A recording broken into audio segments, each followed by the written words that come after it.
Take three. Hi, everybody. Today is May 26, 2017. It's my 1 year and 14th day, and we've had to redo this video a couple times because I have a new house guest who's on my chair behind me who does not like the fact that the dog has taken quite an interest in her. She is definitely a single person cat, and I think she's adjusting pretty well to having lots of cats in the household. But anyway, it's neither here nor there. Today will be a real short video. Like I said, May 26, 2017, 14 days into my first year. And I wanted to just talk a little bit about OkCupid. I've had one or two inquiries. It's about the best way I can say it. Where you get a message from someone who's, hi, I'm new to this. You look like you're new to this too. You have a pretty smile. Tell me more. And both of them were like almost over 100 miles away. And and neither of them were very close to me percentage wise. So it kind of tells me, okay, that's probably someone who, yes, dear. Probably someone who, it's 3 o'clock in the morning. They're looking to see fresh meat on the counter, and they see my picture, and they're like interested in me. And it makes me just go, okay, you probably have not seen my profile. My profile, the second sentence is I'm transgender. I'm a pre-op trans woman, and I go into explain I haven't had my surgery yet, etc., etc. Get that out of the way right then and there, and that way I feel like I've disclosed everything, and if someone's still interested in me, then hey, they'll keep going. So at least that's my philosophy. That's my theory. I don't know if that's going to actually happen or not, but I usually get somewhere between 7 and 12 likes. It's never dropped below 7, and it's never gone above 12. They fluctuate. I think people, when they create an account and they see you and they click like, they think that you can see that or you can see them, and I'm not paid for that to have that. I'm not going to pay the subscription, so it's like that's as far as it can go. They can definitely send me a message, and if both of us like each other, we will see each other and be able to communicate, but so far that's not happened yet. I did widen my search a little bit. I was originally looking for straight men, and then I kind of opened it up to bisexual after this last Tuesday's meeting, thinking maybe my filter was too much, and I was like, no, I don't know, So I'm back to single guys, and to be honest, I don't think, if I was a single, rewind or different person, if I was a single guy, I'd want a woman with a hole that I can stick my dick in. You know what I mean? I can understand that, and so, I don't really expect anything. I think mostly it was just kind of a hey, get my name out there. I'm woman, hear me roar type thing. And you never know. You'll never win the lottery if you don't buy a ticket. You'll miss every target you never aim at. So might as well get your name out there. It doesn't cost you anything. It's not going to hurt you, etc., etc., etc. But today, and kind of the point of this video is, I have started to reach out. It says that, women on the website, it says women who send messages are, 20% more likely to get a response. And so that's kind of what I started to do to guys that I thought were pretty cool. If there was a guy who said he liked Game of Thrones, and I'd ask, well, who is your favorite character? I guess they're icebreakers questions. And I really have not gotten anything with the exception of this morning. Someone just wrote back, no fags, like calling me a fag. And, I'm offended in that. And as someone calling a gay person a fag in a derogatory sense, the same way I would be upset at someone calling a woman a bitch or a cunt in a derogatory sense. You know what I mean? Okay, bad to begin with. But then, hey, Izzy, you will be nice. But then it was like, the more I thought about it, I was like, it went beyond that initial insult. And you could obviously take it that as, well, I'm a trans woman. I am not a I'm not a homosexual.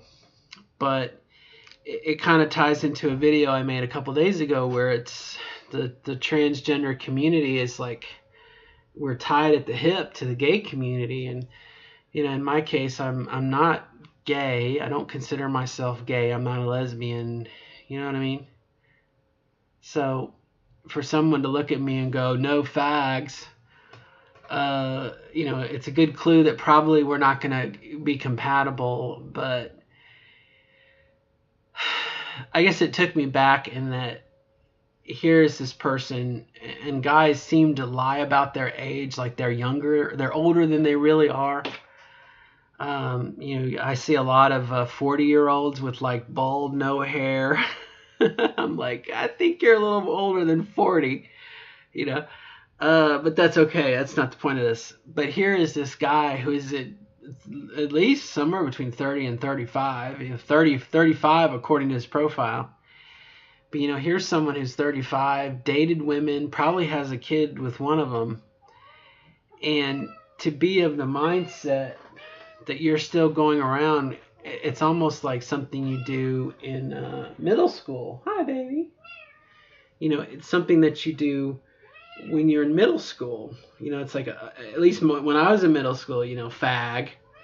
Again, so I'm sitting here going, here we are in 2017, and you have a 35-year-old person who probably has had sex with a woman and a child, and they're sitting there going, no fags. And I'm sitting there going, it's such an outdated concept, especially in light of the experience I've had with youth groups and whatnot. Kids are fluid now. It's us old fogies who, and I use that term loosely, we're stuck in the binary world, So to have someone, I'm 45, to have someone 10 years younger than me, walking around going, fog, it was just like, it was wrong on so many levels. It was the insult originally to, to a stereotype, a minority, or a subgroup, and derogatory. And then it just had so many things that were wrong with it. Right? It was wrong. And then again, and I guess here's where my thinking is where it kicks off is, it has taken so much effort to get to where I am right now. It has taken so much determination and stubbornness, almost just stubbornness, to be so laser focused in transitioning and doing all my paperwork and trying to be a good parent, a good, parent to my daughter. I'm definitely her father, but I'm also a bit of her mother too. I raised her. Just for someone to look at you and go, no fags, or, like, it's like try and discredit you or something. And you're like, it makes me just go, are you that shallow? And, from where I am in my life, I've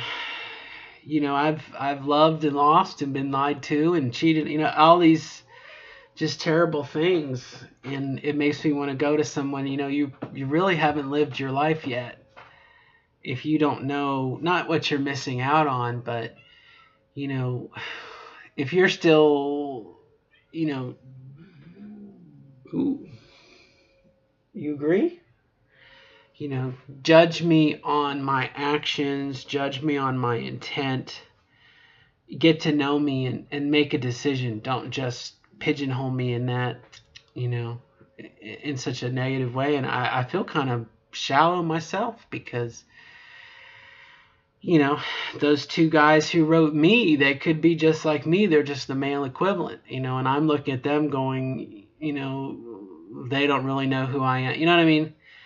It makes me look in the mirror at myself as much as it makes me look at the other person. It's a learning experience.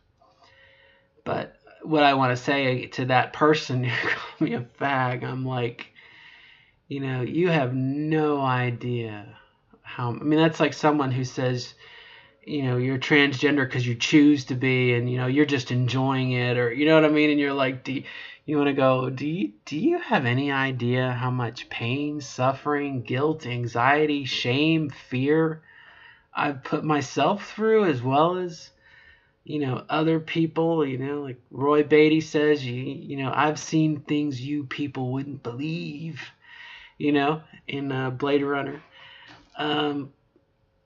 I don't know. Like I said, I just want to share it. I didn't want to just dismiss them and say, oh, a homophobic person or whatever. I learned a lot from it. And maybe my hope is that if someone else watches this video, they may too. So that's the initial topic. The other topic, I noticed my hair was getting longer, kind of down to off the shoulder. One of the girls, I don't think I can say this. I don't think I'm going to give away any secrets. Said something about, she had reached every trans woman's dream. She had the option to cut her hair. Her hair had gotten long, huge tracts of land. Her hair had gotten long enough that it was like she really did need to cut, or could cut it, and it still would look wonderful. And it made me think about, geez, if I could be that way in 6 months, would I trim my hair just to get it shaped? Your average woman at the grocery store doesn't have this chaotic mop of hair. It's styled, it's shaped, it's feathered or layered, or I don't know, scattered and splattered, smothered and smothered, whatever.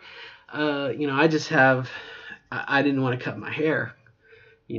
I started to transition, and I cut my hair, and I was like an idiot, and I'm like, okay, I'm just not cutting my hair. So anyway, 12-minute mark. Yeah, but that's where I'm at. Like I said, I just wanted to share that comment, no fags. It's like, okay, obviously they're cut them loose. They're not really on my list anymore, but I was just so surprised at how how shallow that person may be, and myself, or how I maybe look at other people. So the mirror has two faces, as they say. So other than that, not a whole hell of a lot going on. Tomorrow is the Louisville German-American Beer Garden, and I will go to that. Be nice, both of you. And I will hopefully do some polka-ing and eat some schnitzel. Yes. So, good night, everybody. Good luck. We'll catch up with you on the flip side, I'm sure. Life goes on, thank goodness. Nothing's forever. Everything, this too shall pass, etc., etc. So, good night. Bye.